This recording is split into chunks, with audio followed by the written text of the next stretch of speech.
В Якутске благодаря установке пожарной сигнализации спасено от огня более 40 многоквартирных домов. Небольшие устройства позволяют уловить малейший дым, предупредить людей, тем самым уберечь жизни сотни якутян. В столице республики вот уже второй год работает специальная программа по оснащению домов пожарными извещателями. Людмила Басыгысова расскажет подробнее.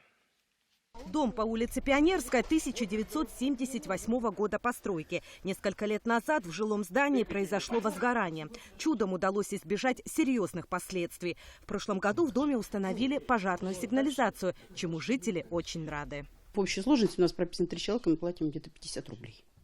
Но лучше заплатить эти 50 рублей и спать спокойно, потому что знаешь, что в случае чего-то там, какой-то там проблемы, задымления или еще чего-то, что все это сработает и уже мы будем более спокойны.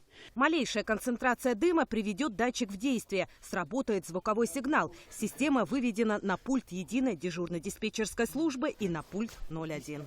При обнаружении дыма одним датчиком, все остальные тоже начинают сигнализировать звуковым сигналом и передают импульс основному датчику, который расположен у старосты дома. И этот датчик передает сигнал уже на пульт. В самый необходимый момент датчики срабатывают безотказно. Автономные приборы – первые помощники в вопросе спасения жизни. Противопожарная сигнализация, установка которой началась в деревянном жилищном фонде Якутска в прошлом году, помогла спасти более 40 домов, в которых проживают сотни горожан.